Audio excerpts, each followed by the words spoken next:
Uhum. Ok? Bom, pessoal, então, boa noite a todos. Vamos iniciar, né, mais uma aula. E hoje é que aula, né? Nós estaremos hoje com o doutor Danilo, né? Primeiramente, agradecer, né, por ter aceito o convite, né, do nosso curso de fisioterapia, poder participar conosco aqui nesse dia. Hoje nós estamos com uma pessoa referência em coluna, certo, pessoal? Então, aproveitem, desfrutem muito dessa aula, tá? Aproveitem, tenham dúvidas, né? Esclareçam suas dúvidas, né? Ele tem muito para poder mostrar para vocês. Eu vou pedir para ele se apresentar, porque eu acho que é extremamente importante que todo palestrante ou professor mostre um pouquinho de sua trajetória, até para poder instigar vocês, para poder mostrar que o estudo é a alma de tudo, né? A gente inicia com os estudos, para depois a gente poder conquistar o futuro ou mesmo o presente que está aí. Muito obrigado, Danilo. Fique à vontade. Isso aí, Rodrigo. Obrigado, viu, pelo convite. É um prazer estar falando aqui para o pessoal, para os alunos. Bom, pessoal, primeiro eu vou fazer uma pequena introdução sobre o que eu sou, a minha formação, o que eu faço no dia de hoje. Bom, meu nome é Danilo Soares, eu estou formado há 17 anos e hoje eu vivo e respiro da reabilitação de problemas de coluna. Então, eu tenho um centro de tratamento de coluna, eu trabalho diariamente com isso e, além disso, além de tratar pacientes, eu ensino fisioterapeutas ao tratamento resolutivo de coluna, principalmente as hérnias discais. Se me permite, Rodrigo, eu acho muito interessante estar falando, muito importante estar falando para fisioterapeutas que estão em formação, porque, querendo ou não, vocês já são fisioterapeutas, mas falta um pouquinho para terminar a formação, para que vocês despertem para a vida profissional. Eu sempre ouvi, no período da minha formação, e assim que eu me formei, que fisioterapeuta não ganha dinheiro. Fisioterapeuta não entrega muitos resultados rápidos. Mas hoje a gente já sabe que isso é é um conceito muito errado falar isso. Convivo diariamente com fisioterapeutas que são referência em suas áreas, que estudam muito e que entregam resultados rápidos e com isso são remunerados de maneira muito mais digna para nós fisioterapeutas. Quando eu falo remuneração mais digna, são fisioterapeutas que estão faturando aí em torno de 40, 50, 60 mil reais por mês, tratando pacientes simplesmente com suas mãos. Mas para isso, vou dar uma dica para vocês. Estudem. Não basta sair da faculdade achando que vão montar uma clínica, achando que vão montar um consultório e vão entregar muitos resultados e vão colher muitos frutos disso. Tá? Não é bem assim. Então, vocês dediquem, estudem.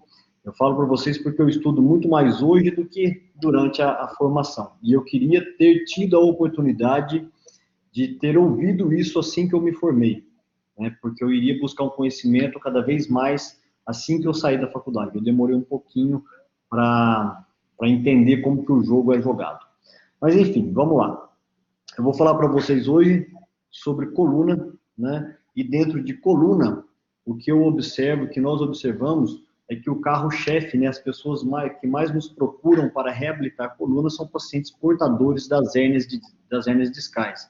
Eu tenho várias aulas que falam sobre hérnias, e eu vou falar uma para vocês que é a base de tudo, né, que é entender o que é o disco, o que é a hérnia, como ele se comporta e alguns conceitos. Espero que com essa palestra eu desperte o interesse em alguns de vocês para conhecer mais sobre essa área e se aperfeiçoar cada vez mais e, depois que formados, poder ajudar muitas pessoas que sofrem tanto com as patologias e com as limitações que acometem a coluna vertebral. Vamos lá, Rodrigo, se eu apanhar aqui, eu te chamo aí, viu? Ok, estou às ordens. Beleza. Aqui, para mim, aparece a sequência dos slides, né? Isso, é só você clicar no primeiro, Entendi. vai aparecer agora. Isso. Entendi. Então, pessoal, essa aula que eu vou passar para vocês é de um curso online que eu dei recentemente, chamado de curso Físio Referência, e a gente vai falar um pouquinho sobre análise estrutural das hérnias discais. Beleza? Então, antes de mais nada, para eu falar sobre hérnia, entender sobre hérnia, eu tenho que entender sobre a anatomia do disco. Então, o disco intervertebral, ele é composto por 3 estruturas básicas: o anel fibroso, o núcleo pulposo e as placas cartilaginosas. Isso. Primeiro, o anel. O anel é a parte mais externa do disco intervertebral, né? É ela que circula o núcleo pulposo. O núcleo é a principal estrutura de amortecimento do disco. E o anel, a estrutura anel, é formado por 15 a 25 folhas de colágeno que estão direcionadas obliquamente umas às outras, que permite suportar cargas de rotação, de translação, ou seja, é uma estrutura muito adaptável aos movimentos. Eu aprendi durante muito tempo, ouvi durante muito tempo, que temos que evitar as cargas de rotação, de translação na coluna. Muito pelo contrário, a coluna ela é feita para ser submetida a diversas tensões em diversos planos diferentes. Então, o disco ele tem essa anatomia justamente para permitir que os movimentos ocorram. Porém, em períodos de adoecimento, diante de um paciente que tem uma lesão no disco, ou tem esse disco um pouco comprometido, alguns desses movimentos serão dolorosos ou serão nocivos para aquele momento. Tá? Então, o disco ele tem essa conformidade dos anéis justamente para permitir essa grande adaptação aos planos diferentes de movimento. A porção posterior do disco ela é reforçada por um ligamento bem resistente chamado de ligamento longitudinal posterior. Daqui a pouco a gente vai falar mais sobre ele. O anel fibroso ele é constituído de água, colágeno e por macromoléculas conhecidas como proteoglicanos. Os proteoglicanos, para vocês entenderem, eles funcionam como grandes esponjas, né, que tem água no seu interior, e toda vez que nós temos um impacto sobre esses proteoglicanos, essa água sobre o disco, essa água dos proteoglicanos, ela é ejetada e amortece os impactos e as cargas exercidas na coluna vertebral. Então, a gente diz que o sistema de amortecimento do disco é um sistema hidráulico. Então, para vocês entenderem como que esse sistema funciona, imaginem uma esponja cheia de água. Toda vez que damos uma pancada sobre essa esponja, a água ela é ejetada dessa esponja. Ou seja, a maneira com que o disco utiliza para amortecer os impactos é ejetando água quando essas pressões são exercidas sobre eles. E essa água ela é contida no interior do disco por essas macromoléculas chamadas de proteoglicanos. A função do anel é ajudar o núcleo, então o núcleo é a porção central do disco, que é a maior responsável pela absorção dos impactos. Mas o anel, ela ajuda o disco, o núcleo, a resistir a esses impactos e a amortecer o peso axial exercido sobre o corpo. Aqui desconfigurou um pouquinho o slide, provavelmente foi na hora de converter ele aqui. O núcleo pulposo. O núcleo pulposo é a parte central do disco intervertebral, é uma substância gelatinosa. Para vocês entenderem a consistência do núcleo, é semelhante a um creme dental um pouquinho mais espesso, né? Parece uma pasta de dente um pouquinho mais grossa. É uma estrutura avascular, então não recebe sangue. Os nutrientes do núcleo pulposo, eles chegam através do princípio de difusão, que é quando a gente tem um impacto na coluna, a água sai, tirando o impacto, a água entra. Então, esse sair e entrar de água pelo disco intervertebral é o que leva os nutrientes para o disco. E se eu falei para vocês agora há pouco que quando o disco é submetido a impacto, a água sai, quando tiramos o impacto, a água entra. Então, eu já vou falar para vocês aqui um conceito muito importante, onde muitos profissionais ainda estão entregando essa informação de maneira errônea, de que não podemos ter impacto na coluna em pacientes portadores de hérnia de disco. É muito pelo contrário. Pacientes portadores de hérnia discais, eles têm que ser submetidos a impactos. Impactos como o quê? Caminhada, corrida, atividades de salto. Para quê? Para que a gente induza essa saída e entrada de água para o núcleo pulposo. E isso faz com que o disco receba mais nutrientes, uma vez que a sua nutrição ocorre pelo princípio de difusão. Beleza? Porém, se o paciente estiver em crise álgica, muito travado, com muita contratura, uma dor muito intensa, ele não vai conseguir fazer essas atividades de impacto. Geralmente, essas atividades elas são indicadas quando o paciente está assintomático, beleza? Ou pequenas caminhadas, quando ele está com dor, mas não uma dor muito limitante. O que mais aqui? Tá, ele é composto de 80% de água, porém, alguns autores dizem que o núcleo ele é composto por até 90% de água, por proteoglicanos, que é aquela macromolécula que eu falei para vocês, colágeno e uma pequena quantidade de elastina. Então, o núcleo está aqui, bem no centro, e os anéis na periferia. A placa cartilaginosa. Algumas pessoas não falam muito sobre a placa, mas ela é de grande importância. A placa é um coxim cartilaginoso que recobre o teto e o solo dos discos intervertebrais. E ele tem uma função, ela tem uma função de ligamento. Então, o disco, ele é inserido na vértebra através da placa cartilaginosa. É o que gruda o disco na vértebra. Essa imagem é muito bacana. Isso aqui mostra para a gente a inervação do disco. Então, como nós estamos falando da análise estrutural do disco, é importante entender isso aqui. Então, a gente observa aqui, né, a parte verde são os anéis, a parte cor-de-rosa é o núcleo, e a gente observa a inervação do disco.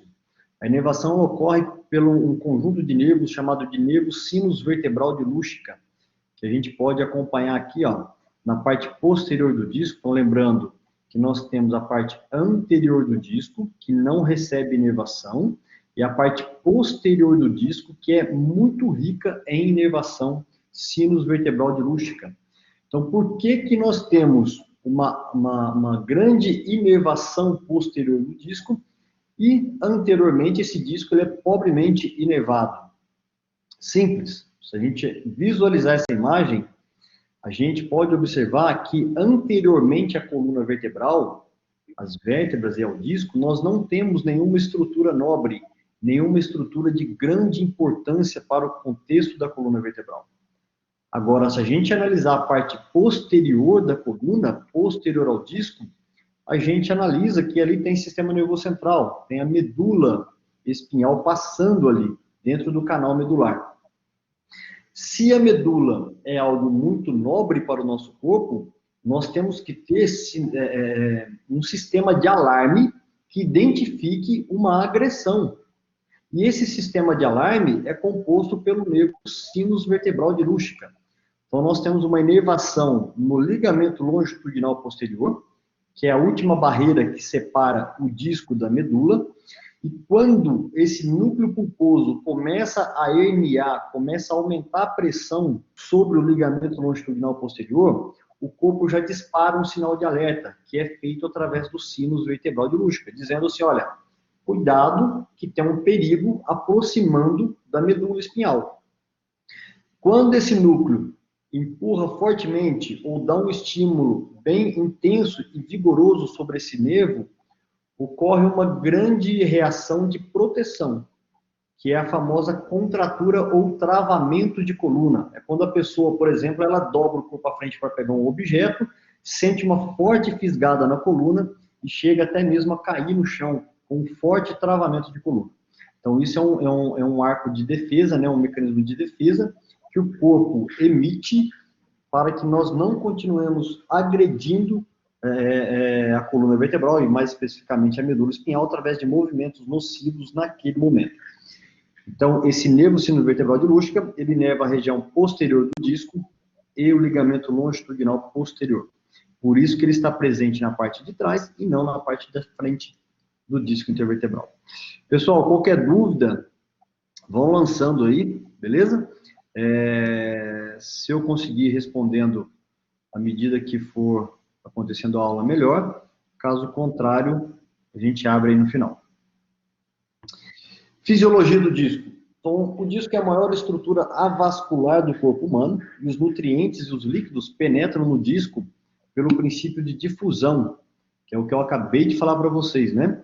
Então, quando eu tenho um aumento de carga sobre o disco, a água sai, a gente consegue visualizar aqui por essa imagem à direita, e quando tem uma diminuição de carga sobre o disco, a água e os nutrientes entram.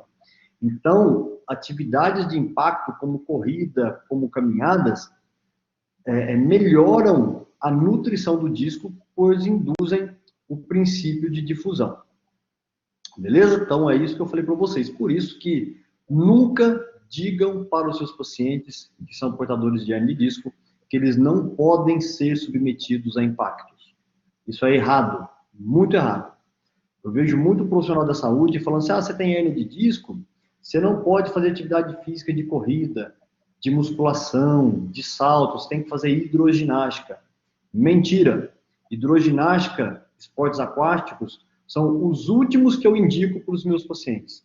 Eles não fazem mal, mas existem atividades físicas muito melhores para o disco do que, propriamente dito, a natação. Estou vendo umas ferramentazinhas aqui. Tá? Então, vocês podem indicar sim para os seus pacientes corrida, caminhada, sem problema nenhum. Vamos lá. Um disco jovem e sadio, ele apresenta em torno de 80% a 90% de água no seu interior. Então, ele é ricamente hidratado. O núcleo do disco é a estrutura que mais recebe e amortece as cargas exercidas, eu falei isso para vocês agora há pouco. O anel recebe a carga residual e auxilia o disco na absorção dos impactos. O disco, ele é amparado pelos ligamentos longitudinais anterior e posterior. E o anel necessita de alta pressão hidrostática de dentro para fora para evitar que suas lâminas colabem. Então, entendam que a estrutura anel cartilaginoso, o anel fibroso, ele é composto por 15 a 25 lâminas que estão próximas umas às outras, porém essas lâminas não podem colabar, elas não podem se chocar. Para que isso aconteça, tem uma alta carga, uma alta pressão hidrostática de dentro para fora, fazendo com que elas literalmente estufem, né? E fiquem separadas umas das outras. Os proteoglicanos são as macromoléculas que absorvem água, e elas podem absorver até 500 vezes o seu peso, né, em água, e elas são importantíssimas para que o disco se mantenha saudável. Um disco saudável é aquele onde os proteoglicanos estão vivos e tem água no seu interior. À medida que esses proteoglicanos vão morrendo, o disco vai degenerando, ou seja, ele vai ressecando por dentro, ele vai perdendo a capacidade de manter água no seu interior. Imagina um amortecedor velho. Quando a gente dá impacto, o impacto é muito mais seco e mais nocivo, né? Ou seja, um disco que não está bem hidratado, ele não consegue absorver muito bem as cargas, ele vai fissurando, rachando e, consequentemente, ele vai herniando. Dor discogênica. A gente acha que a única patologia que causa dor é a hérnia de disco, né? A única patologia do disco que causa dor é a hérnia de disco. Porém, o disco ele pode doer mesmo não estando herniado. Então, o que vem a ser a dor discogênica? A dor discogênica é uma dor originária de uma lesão do disco intervertebral, e com base em avaliações controladas, os discos intervertebrais demonstraram ser a fonte de dor lombar sem a presença de hérnia em aproximadamente 26 a 39% dos pacientes com dor lombar. Isso é um estudo publicado em 2019. Então, aproximadamente de cada 100 pessoas com dor lombar, em torno de 2,5 a 4 pacientes apresentam dor cada 10, né? Cada 10 pacientes, vamos melhorar esse número. Cada 100 pacientes, 26 a 40 pacientes apresentam dor lombar por dor discogênica, que não é hérnia, e sim uma degradação do disco, onde ocorre a liberação de enzimas, que são enzimas irritativas, que causam dor. Então, a gente pode ver um número muito grande de pessoas que têm dor lombar, e muitas vezes a gente classifica essas pessoas como dor inespecífica, porque elas não têm uma patologia diagnosticada, mas muitas dessas pessoas, essa dor é uma dor discogênica, provocada pela degradação do disco e a liberação de enzimas nocivas, enzimas que causam dor. Aproximadamente 40 pessoas num grupo de 100 aí com dor lombar. Características da dor discogênica. ela é difusa, né? Ela é mais espalhada, ela é referida e não irradiada. É muito diferente a dor referida da dor irradiada. A dor referida é uma dor que não segue o trajeto de um dermátomo. Ela é mais difusa, mais espalhada e não tão linear como uma dor irradiada. As hérnias discais, geralmente elas causam dores irradiadas, já a dor discogênica, ela é uma dor referida. Tem ausência de sintomas neurológicos, ou seja, não tem alteração de reflexo, não tem perda de força, não tem paralisia, não tem dor irradiada, não causa parestesia, né? Não tem formigamento, dormência, nem nada. Então, a dor discogênica, ela não tem sinais neurológicos.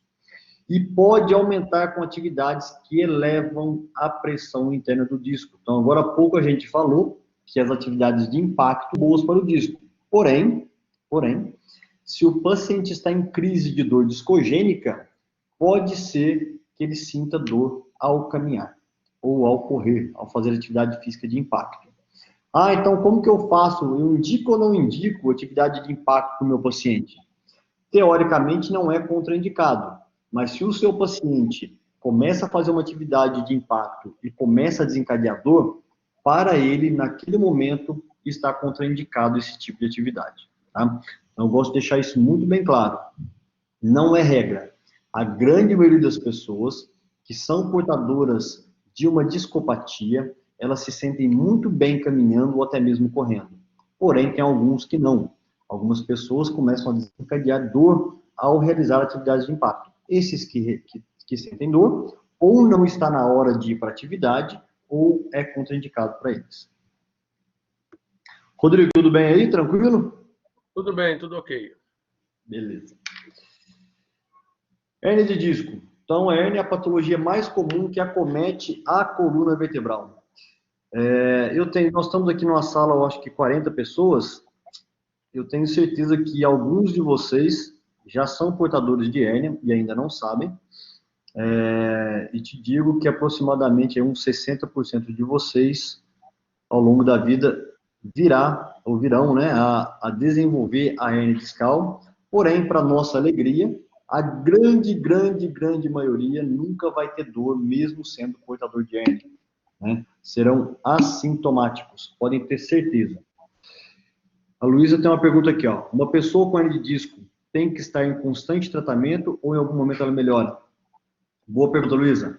Ela melhora. Hoje, a minha média de tratamento para um paciente com hérnia de disco em crise, de forte dor, irradiada, pode chegar até o pé, é em torno de 5 sessões. Então, um paciente que ele recebe alta, na grande maioria das vezes, se eu estou falando para vocês, em torno de 80% a 86% desses pacientes recebem alta em 5 sessões.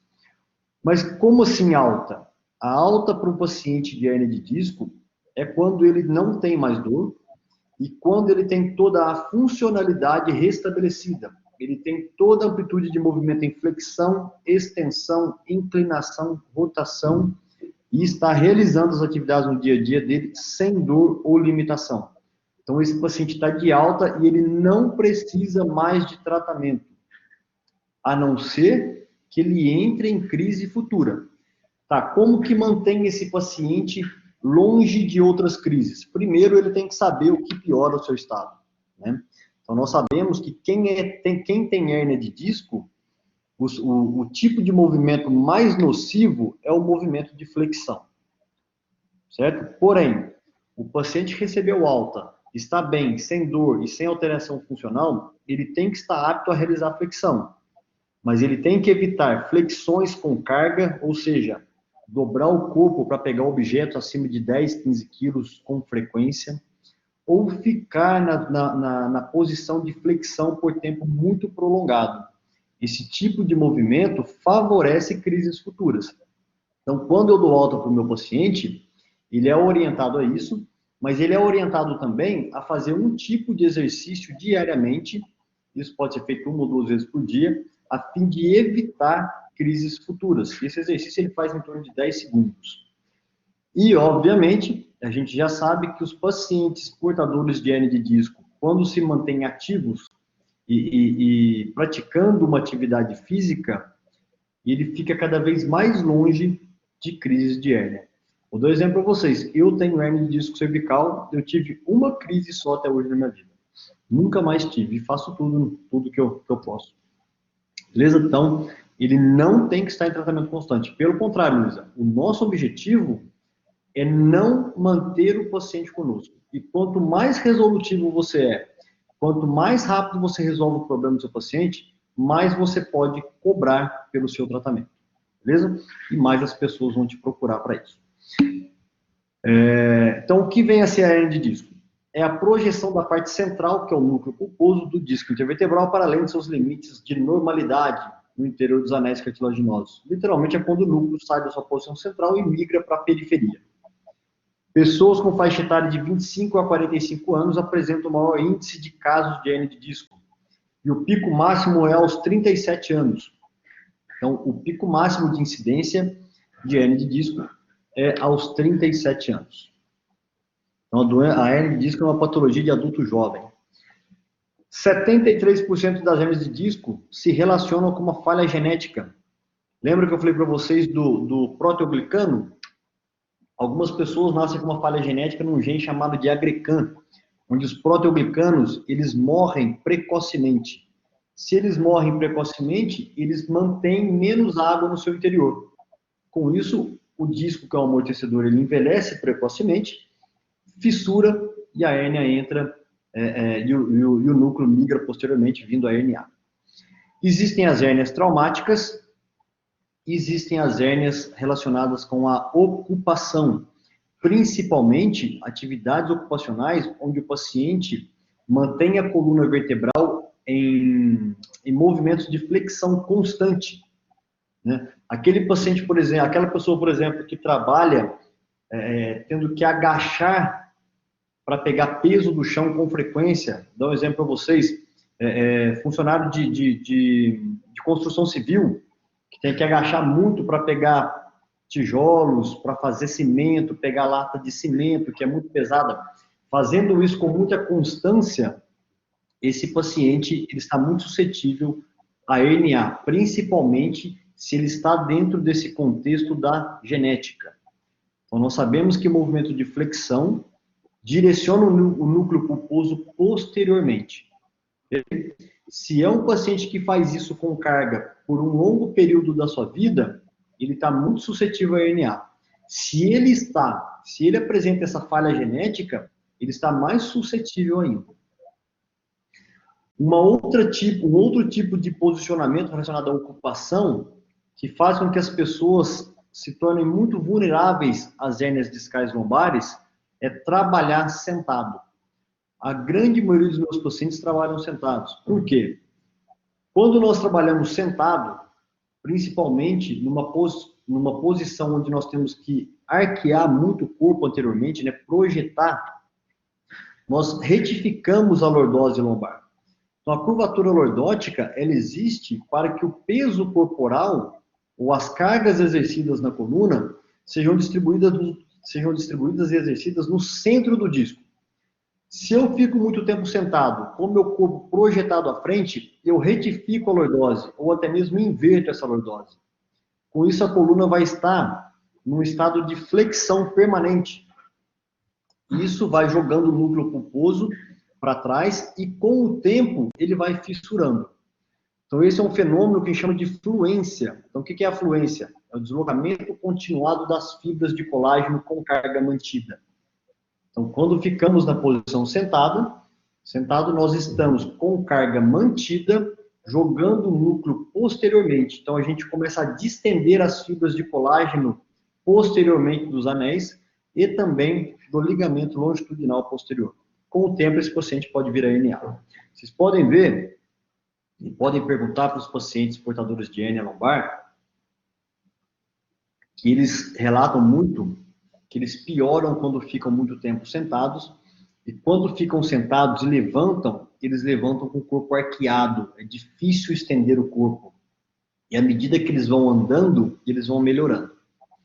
Então, isso acontece por conta desse deslocamento das fibras posteriores. Existe também a degeneração discal ao longo do tempo. Como tudo no nosso corpo, à medida que nós vamos envelhecendo, nosso corpo vai degenerando. Isso acontece com o disco. Então, nós temos uma degeneração discal fisiológica ao longo dos anos. E fumo. O cigarro também é uma causa para hérnia discal, para favorecer as hérnias de disco. O sedentarismo pode influenciar no déficit dos proteoglicanos ou pode ser uma predisposição genética? Os dois, Smith. O sedentarismo faz com que nós tenhamos menos impacto na coluna. Se eu tenho menos impacto na coluna, eu não tenho uma boa nutrição do disco. Lembra que a nutrição é pela saída e entrada de água? Então, o sedentarismo causa isso. E a predisposição genética também. Então, as duas causas podem causar morte precoce dos proteoglicanos. E quando você associa a hereditariedade com o sedentarismo, é um prato cheio, né? E a gente pode ver, isso não é uma exclusividade da hérnia de disco. Se vocês forem um dia no cardiologista, eles vão falar perguntar para vocês, tem alguém na família que já teve problema cardíaco? Se você falar assim, tem, meu pai, meu avô tem problema cardíaco, então você já tem um agravante de fator de risco. Aí ele pergunta para você, você faz atividade física? Você fala, não, então você já tem mais um agravante de fator de risco. Então, o sedentarismo, juntamente com a predisposição genética, com certeza aumentam as chances de você vir a desenvolver uma hérnia discal. Agora, é o seguinte, ó, isso aqui é muito bom pra gente, ó. A grande maioria das hérnias discais regridem espontaneamente, ou seja, elas se curam espontaneamente. Mas hérnia de disco cura? Cura. Hérnia é quando o núcleo desloca para fora dos limites de normalidade dos anéis cartilaginosos. Se esse núcleo retorna para a posição de origem, a hérnia curou. Okay? Mas ela pode voltar a herniar. A cura não significa que ela pode vir a aparecer no futuro próximo ou distante. Então, aqui só para vocês entenderem, ó, quanto mais grave radiologicamente é uma hérnia, mais favorável é o tratamento, por incrível que pareça. 96% das hérnias discais sequestradas, que é quando o núcleo pulposo hernia e rompe, 96% dessas hérnias regridem espontaneamente, sem nenhuma intervenção terapêutica. 70% das hérnias extrusas, que é quando o núcleo rompe todos os anéis fibrosos e vem a herniar, 70% das extrusões regridem espontaneamente. 41% das hérnias protrusas, que é quando tem a ruptura dos anéis internos e a não ruptura dos anéis mais externos, é como se fosse um estufamento maior do disco, 41% das protrusões regridem espontaneamente. E 13% dos abaulamentos, que a gente vai falar deles daqui a pouco, que não chegam a ser hérnia, e sim uma adaptação do disco, apenas 13% dos abaulamentos regridem espontaneamente. Ou seja, quanto mais grave é uma hérnia, mais chance ela tem de regredir espontaneamente. Aí vocês me perguntam assim, olha, Danilo, então se ela regride espontaneamente, por que eu tenho que tratar? Porque a regressão espontânea, em média, ela pode durar de 3 meses a 1 ano e 8 meses. Agora imagina, você está com uma baita hérnia extrusa, causando uma grande compressão da raiz de nervo ciático, causando forte dor pelo membro inferior, te limitando. Você não consegue estudar, você não consegue trabalhar, praticar sua atividade física, ou seja, você está com a sua vida comprometida funcionalmente. Você vai ficar esperando até 1 ano e 8 meses para que isso se resolva sozinho? Não. Você tem que procurar tratamento. E é o que a gente vê hoje em dia. As pessoas, pessoal, até têm dinheiro para bancar um tratamento de um valor maior, mas elas não têm tempo a perder.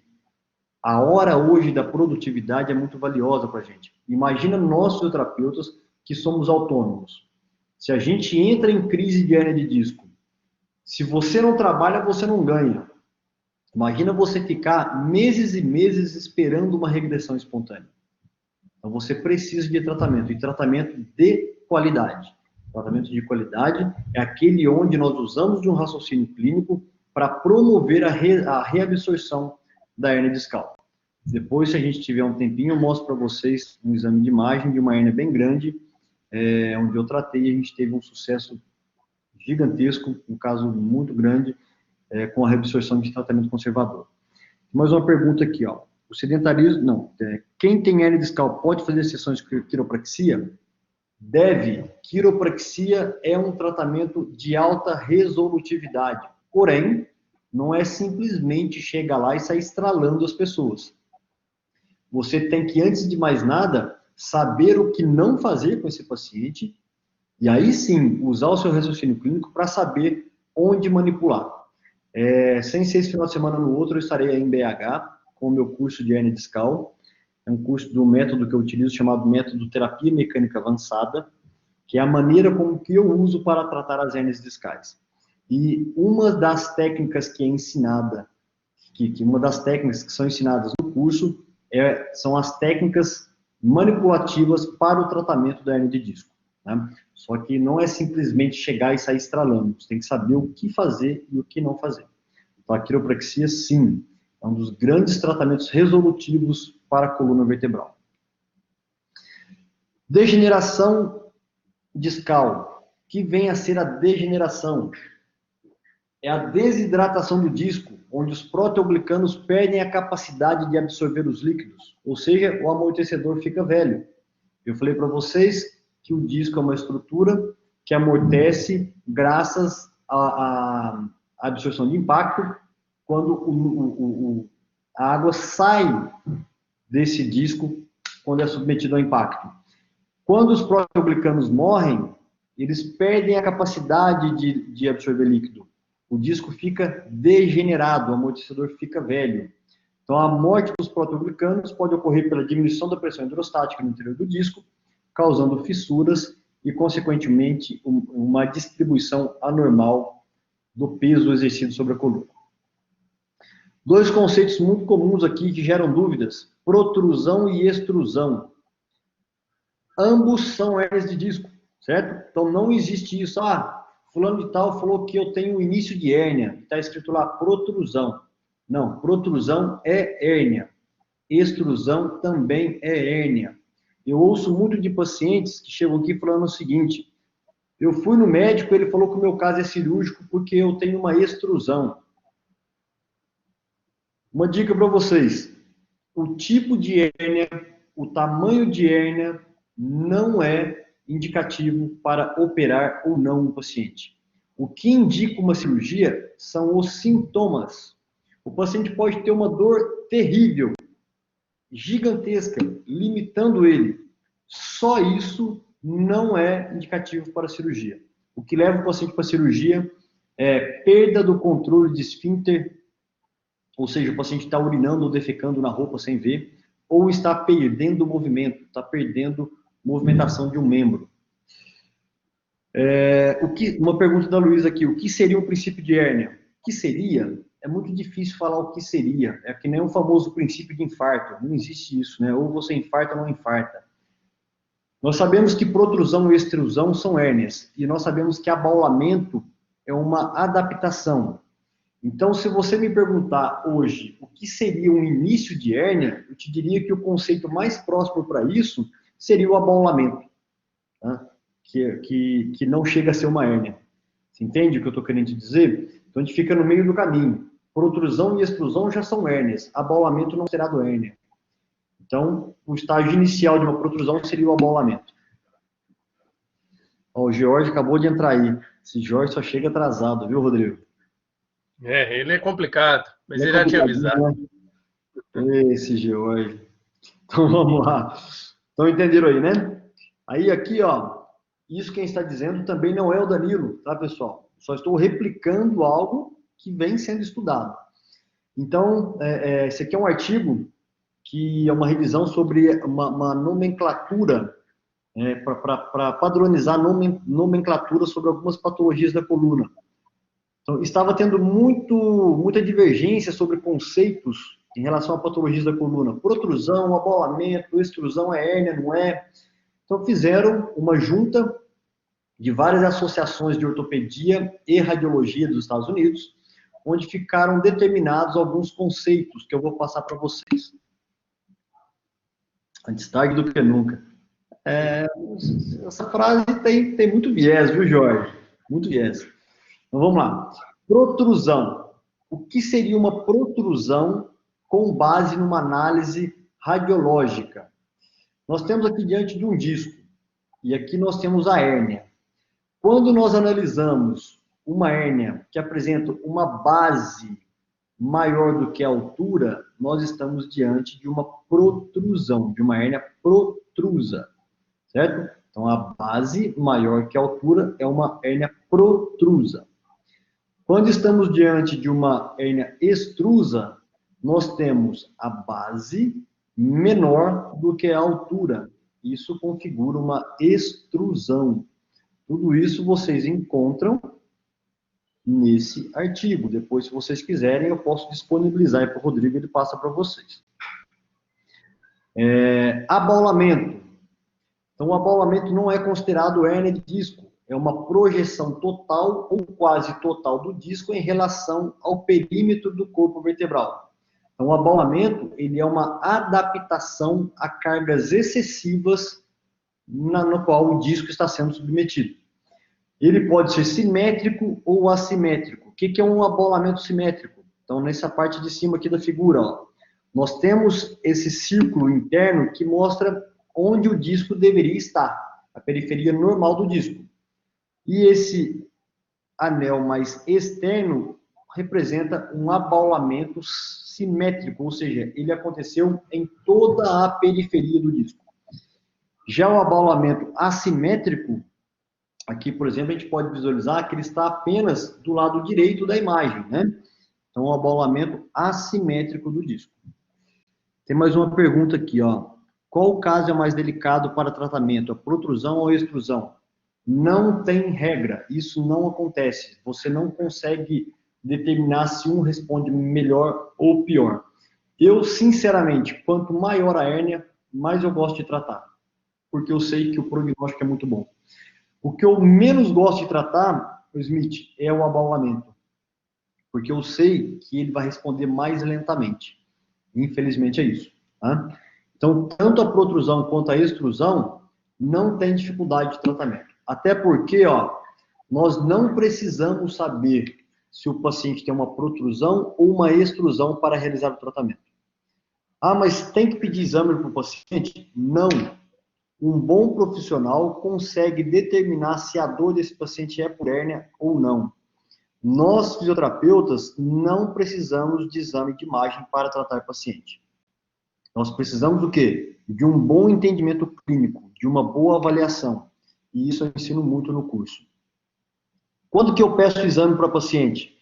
Quando eu suspeito de red flag, quando eu suspeito de câncer, quando eu suspeito de fratura, enfim. Quase nunca eu peço exame para o paciente, a não ser nesses casos, tá? É muito pontual isso. Beleza? Acho que era isso, viu, Rodrigo? Então, pessoal, obrigado pela atenção. Eu tentei ser mais objetivo possível. Peço que vocês aí, caso vocês queiram receber mais conteúdo sobre coluna, seguir meu Instagram lá, que é Dr. Danilo Soares, está desconfigurado aqui, eu acho que é por ter entrado no sistema. Então, Dr. Danilo Soares, lá eu estou compartilhando todos os dias, diariamente, conceitos e coisas sobre coluna que eu vivo diariamente. Beleza? Então, é mais ou menos isso aí. Posso fechar o compartilhamento aqui, Rodrigo? Pode sim, por favor. Deixa eu ver como que eu interrompo isso aqui. Já vou interromper para você. Ah, beleza. Foi aí. Doutor Danilo, deixa eu fazer... eu queria que você também falasse sobre o seu curso, né? Porque eu acho que tem o pessoal aí que está formando e também tem o pessoal que já está um pouquinho adiantado, só para eles poderem entender como é que funciona, né? Porque quando a gente traz um profissional de alto gabarito, né? Não porque né? Pensando o quê? O que eles podem aprender com uma coisa fora da graduação, né? O que tem por fora? O que tem de novo? Né? O que o tratamento de coluna tem de novo para a gente? Porque eu falo muito isso. Quando a gente está lá no estágio, né, da fisioterapia, Hoje a gente não utiliza mais eletroterapia, muito difícil, né? Hoje em dia é manual mesmo, é exercício, são coisas que na minha época, quando eu graduei, era eletroterapia, né? Era mais ligada a outras formas. E hoje a gente vê que é muito movimento. É cinesiologia, entender o movimento, o que ele não consegue, vamos melhorar. O que tem de diferente para nós hoje? Qual que é a diferença de 10 anos atrás para agora? Ô, Rodrigo, eu vou dizer o seguinte. Mas, assim, qual que é a diferença mais gritante? Eu vou começar respondendo a sua pergunta com uma frase que eu ouvi há um tempo de um paciente que chegou no meu consultório. Ele chegou aqui, ele perguntou na porta do meu consultório assim, olha, o que você é? Ele veio até mim sem saber minha formação. Eu falei assim, eu sou fisioterapeuta. E eu vou te responder com as palavras que ele me respondeu, que ele me falou, certo? Ele falou desse jeito, ó, fisioterapeuta não sabe bosta nenhuma. Isso, cara, foi um soco na minha cara. Mas por que ele falou isso para mim? Porque até então ele estava acostumado a buscar tratamentos totalmente ultrapassados e não resolutivos, que é justamente isso, chegar, deitar, o paciente eletrocuta, esquenta e gela o terapeuta eletrocuta, esquenta e gela o paciente. Então nós já sabemos que os recursos apenas de eletrotermo e crioterapia, apenas isso, totalmente ineficazes para o tratamento da coluna. Isso não sou eu que estou dizendo, são os estudos. Então a gente já sabe que hoje os tratamentos mais resolutivos para a coluna são aqueles onde a gente joga o paciente para a movimentação. Porém, não adianta você pôr o seu paciente simplesmente para movimentar. Você tem que saber para onde movimentar. Ok? Então, o curso, ele é focado em quê? Eu digo o seguinte, que um tratamento resolutivo, ele é composto de 4 pilares. Primeiro, quando você informa o seu paciente e tira todos os nocebos dele e coloca uma grande informação sobre a patologia dele. Vou te dar um pequeno exemplo. Se eu perguntar para todo mundo aqui, o que um diabético não pode? Todo mundo vai saber. Açúcar. Ok? Pergunte para os seus pacientes que têm hérnia de disco. Quantos deles sabem o que eles não podem fazer? Te garanto que a maioria deles, se não todos. Então, informar o paciente sobre o que ele pode e não pode fazer no estado atual dele é importantíssimo para o sucesso terapêutico e eliminar os nocebos. Segundo, temos que eliminar a dor do paciente. Terceiro, devolver a funcionalidade. Não adianta tirar a dor, sendo que o paciente não consegue dobrar o corpo para frente para fazer um movimento simples, que a dor logo volta. Então, nós temos que devolver a funcionalidade. E quarto, eu tenho que dar autonomia ao paciente. Ele tem que sair do meu consultório recebendo alta e sabendo sair de uma futura crise sozinho. O paciente entrou em crise de novo, ele já sabe o que ele vai ter que fazer para sair sozinho. E a grande maioria das vezes ele consegue fazer isso. Então, no curso, é passado tudo isso. Um grande conhecimento teórico sobre o que é hérnia, fisiologia, fisiopatologia, orientações gerais. Uma outra vertente do curso, tratamento. O tratamento de TMA, que é a terapia mecânica avançada, ele é baseado em 2 principais vertentes de tratamento. Um tratamento passivo, onde nós, fisioterapeutas, vamos executar algumas manobras do paciente. Isso eu falo para vocês, basicamente 2, 3, no máximo 4 manobras com o paciente. Isso a gente faz em questão de 7 minutos.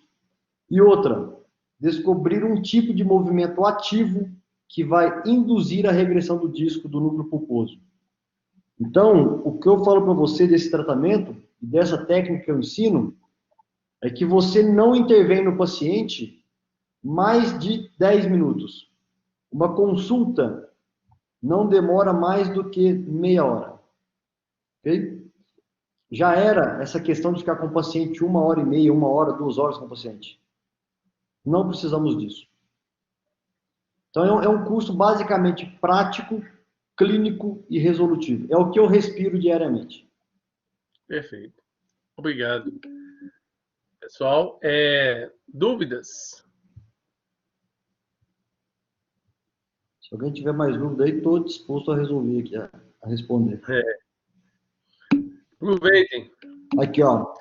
Existe algum esporte onde os praticantes sejam mais afetados pela hernia discal devido à prática esportiva? Sim, Thales. Esportes de alto impacto e que provavelmente a coluna possa ser exposta a movimentos de flexão intensa, né? Vou dar um exemplo para vocês. Halterofilistas, praticantes de crossfit em alto nível, porém não executando o movimento corretamente.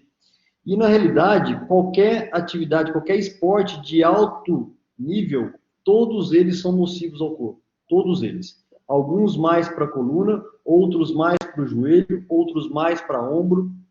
Okay? Não existe especificamente um, não que eu saiba que tenha lido sobre, mas vários. O Ciro colocou aqui, ó, exercícios isométricos abdominais tipo prancha podem ser considerados como profiláticos na prevenção de eventuais crises de hérnia pela estabilização central estabelecida, ou realmente são fundamentais no tratamento? Não são fundamentais no tratamento, já sabemos disso. Obviamente que se você tem uma coluna mais estabilizada, você tem uma coluna muito mais protegida. Mas nós já sabemos que apenas esse tipo de movimento de exercício não previne hérnia.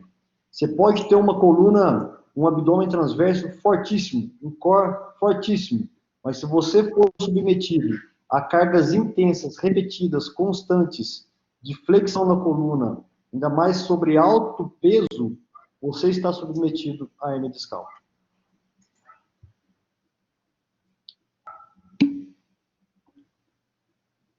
Algo mais? Parabéns, aqui é Marcos, está falando, Danilo. Parabéns pela aula, joia.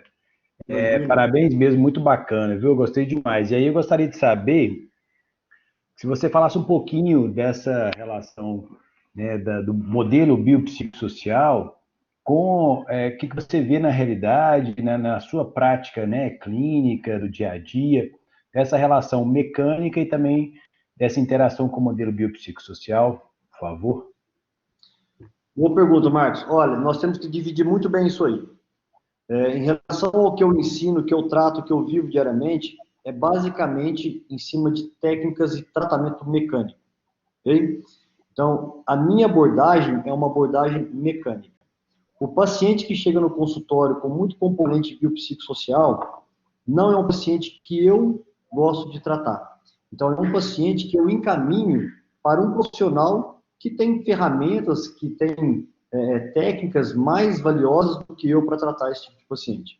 Então, não é um paciente que geralmente eu mantenho aqui em tratamento. Então, nós temos que determinar muito isso. Eu falo que nós temos que ser cada vez mais certeiros, mirar uma área de atuação e ir de frente a ela. Se a gente começar a abraçar tudo, a gente vai fazer tudo mais ou menos. Mas é um tipo de paciente que ele necessita de uma modulação de dor. Então, ele necessita de atividade física. Isso, com certeza. Mas não é um paciente para terapias mecânicas. Eu até ajusto algumas coisas e mando ele para algum outro profissional. Doutor Danilo, eu achei que essa pergunta da Laisa bem pertinente, né? Porque quando a gente pensa em movimento, a gente pensa em exercício. Se eu penso em exercício, eu penso na educação física, né? Exatamente. Eu acho que é bacana essa pergunta para a gente poder pensar na questão de tratar o paciente de forma integral, porque depois de algum tempo, ele vai ter que ir para a academia, ele vai ter que fazer alguma atividade física. Inclusive, ó, aqui eu tenho um centro de tratamento de coluna. E aqui nós temos uma academia e um estúdio de pilates, onde eu passo meus pacientes para o pós-tratamento. Laisa, isso é importantíssimo você ter falado. Pelo seguinte, o paciente com hérnia de disco, quando ele está assintomático e com a funcionalidade restabelecida, ele não pode ser impedido de realizar nenhum tipo de movimento. Porém, tem 3 coisas que nós temos que evitar: flexão com carga, flexão mantida e flexões repetidas, constantemente. Então, se eu estou diante de um paciente que tem uma hernia de disco lombar, e eu quero passar uma atividade física de academia para ele, eu vou evitar exercícios de alta carga expondo a coluna lombar em flexão. Ok? Um grande erro que eu vejo, por incrível que pareça, eu vejo pacientes agravarem seus quadros mais no Pilates do que na academia. Principalmente porque Pilates é muito baseado em movimentos de flexão. E muitos pacientes são submetidos a exercícios da famosa série de Williams, que constantemente puxando as pernas em direção ao peito, isso é flexão pura de lombar. Se o paciente tem uma hernia de lombar baixa, esse paciente está correndo um grande risco em entrar numa recidiva. Então, Laisa, quando se fala em hernia de disco, o que nós recomendamos é que seja feita uma avaliação com esse paciente, analise como ele realiza os movimentos, e ele tem que ser evitado movimentos de flexão com carga. Ah, o meu paciente com hernia de disco pode fazer agachamentos? Pode, desde que ele faça uma boa execução e mantenha a lordose fisiológica durante todo o procedimento daquele exercício. Pode fazer leg press? Pode, desde que você analise a qualidade do movimento, principalmente na volta do movimento. Ele mantém muito bem uma lordose ou não? Então, é basicamente isso que a gente tem que analisar. Tá? O Smith perguntou que é necessário exames de imagem antes de começar o tratamento? Não, pelo contrário. Exame não determina tratamento. O que determina é a avaliação clínica que você vai fazer. Alguns testes que você vai fazer durante a avaliação do paciente que vai clarear a sua conduta. O que eu posso e o que eu não posso fazer com aquele paciente. Como eu te falei, exames de imagem só servem para descartar red flags. Só isso. Bom, pessoal, mais algumas dúvidas? Eu acho que, vamos aproveitar aí, tem mais alguns minutinhos. Eu queria falar uma coisa. Aliás, na verdade, é uma pergunta. Hoje, na clínica, no atendimento, o que está sendo mais utilizado? Assim, quiropraxia, exercício. Queria que o senhor fizesse como se fosse uma análise. Eu sei que não existe um parâmetro, mas qual que está sendo mais utilizado? Hoje, a gente vê, Rodrigo, que o que vem sendo mais utilizado e resolutivo é o que a gente chama de tratamento multimodal. O que é o tratamento multimodal? É aquele que utiliza várias filosofias de tratamento em conjunto. É quando a gente enxerga o paciente por ângulos diferentes. E a gente vê, eu converso com muitos fisioterapeutas de alto gabarito no Brasil, e a gente já analisa que as técnicas mais utilizadas resolutivas são as técnicas manipulativas, puxadas aí pela osteopatia e pela quiropraxia, e pelas técnicas ativas de preferência direcional baseadas no método Mackenzie. E o curso de TMA, ele é baseado nisso, na osteopatia e na preferência direcional dentro do contexto hernia de disco. Então, hoje, os profissionais de alto gabarito, que são referências, eles estão nessa linha de tratamento. Perfeito. Pessoal, mais dúvidas? Dou-lhe uma. Dou-lhe duas. Ó, teve uma boa retenção na aula aí, hein? Coisa boa, hein? Pois é, dou-lhe 3. Bom, então, mais uma vez gostaria de agradecer, doutor Danilo, o George colocou aí para vocês sobre o curso dele, eu acho que é mais uma oportunidade de ser resolutivo no tratamento, eu acho que muitas vezes a gente procura cursos que nos dão qualidade para poder resolver o problema do paciente. É isso que a gente quer, agradecer ao pessoal da Educação Física por estar aqui conosco. Vocês são essenciais a fisioterapia, eu falo isso muito. Parar com essa bobagem de achar que os dois cursos são muito... eles não têm que trabalhar em conjunto, pelo contrário, tá? Vocês nos ajudam e nós ajudamos vocês. Tanto é que no esporte, quanto mais eu tenho um profissional de educação física e um fisioterapeuta trabalhando junto, mais resultados eu tenho, né?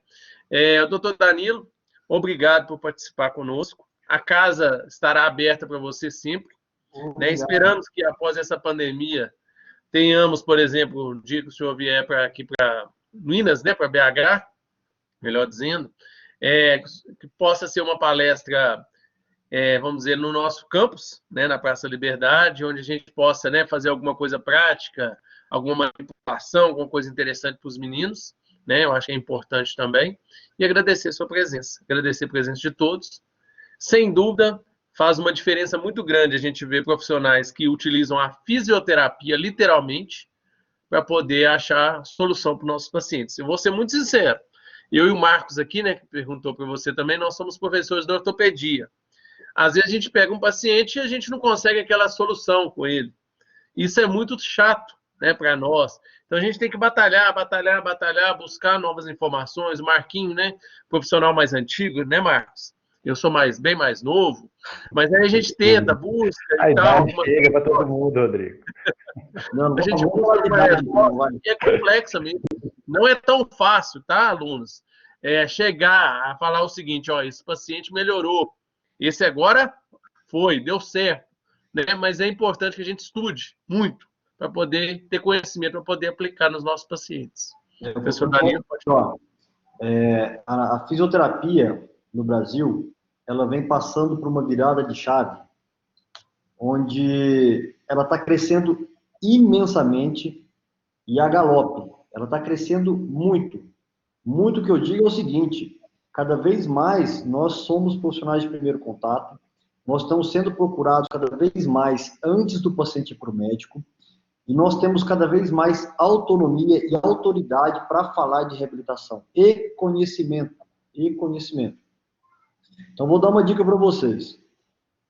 Vejam o que vocês mais se identificam. Área ortopédica, neurológica, pediátrica, hospitalar. Comecem a seguir as referências nessas áreas. Comecem a fazer o que essas referências estão fazendo. Eu quero a parte de ortopedia, reabilitação de coluna, quero saber sobre manipulação, quero ver se eu vou gostar de manipulação. Antes de iniciar uma pós-graduação, faça um curso de 3 dias, um curso rápido, para ver se é aquilo mesmo que vocês gostam ou não. E além disso, pessoal, nunca esqueçam de estudar administração, gestão, marketing. Isso é fundamental. E se um dia alguém falar para vocês que fisioterapia não dá dinheiro, deixa entrar aqui e sair aqui. Porque dá e dá muito dinheiro. Porém, você tem que fazer isso acontecer. Você tem que entregar resultado. E resultado é mudar a vida de pessoas. Nunca esqueçam disso. Quando a gente consegue reabilitar um paciente, devolver esse paciente à vida normal, sem dor, com funcionalidade, um paciente que já estava na ponta do bisturi, isso não tem preço que pague. E você será muito bem remunerado por isso. Então, eu desejo a todos aí muito sucesso. Eu sou uma pessoa muito solícita e muito acessível. Quem aqui me conhece sabe. Podem mandar mensagens para mim pelas redes sociais. O que eu puder contribuir para o crescimento e direcionamento de vocês será um prazer. Rodrigo, estou à disposição para quando você quiser. Eu adoro fazer esse tipo de evento. Tá? Adoro mesmo, faço de coração, com maior boa vontade. Ficaria aqui mais 3 horas falando com vocês sem problema nenhum. Estou à disposição mais uma vez. Obrigado pelo convite. Estarei em BH aí. Apareça lá para a gente conhecer pessoalmente. Tomar uma cerveja depois. O Jorge vai me levar nos botecos bons aí de BH. Beleza? Convido aí também. Com certeza. Quiser principalmente a parte da cerveja, eu acho importantíssima, tá? Embora, né, não estamos vivendo esse momento, mas nós damos um jeitinho de beber uma cerveja. Opa! E vou ver se eu consigo aparecer, sim. Muito obrigado. Eu acho que pessoas referências que nós queremos perto, tá? Eu vou mandar para os meninos, para um grupo que a gente tem todos os alunos, não tocar o assunto Corinthians, isso mesmo, Jorge. Ô, Jorge, é Corinthians, rapaz, para com isso. O que aconteceu? Aqui é Corinthians. Ah, também? Aí, ó, tá Eita. vendo? Aqui também. Melhor que o Cruzeiro, né? Pois é, muito melhor, né, Jorge? Nós somos aqui todos Corinthians. Mas aí, o que acontece? Eu vou mandar para os meninos o seu Instagram, né, o link, para eles poderem também começar a seguir você e até para poder conhecer melhor. Eu falo muito, Rodrigo, além de tratar a coluna, eu venho falando muito sobre gestão, sobre marketing, né? Inclusive, eu faço parte de uma formação disso, que é um método chamado FFS, que capacita fisioterapeutas para serem empresários, gestores, cuidar da sua carreira. A gente acha que é só atender, né? Não é não. O buraco é muito mais embaixo. Com certeza. Muito obrigado, doutor Danilo. Obrigado. Sucesso para vocês aí. Obrigado pela palestra de hoje. Imagina, que agradeço. Um abraço a todos. Até. Até mais. Até.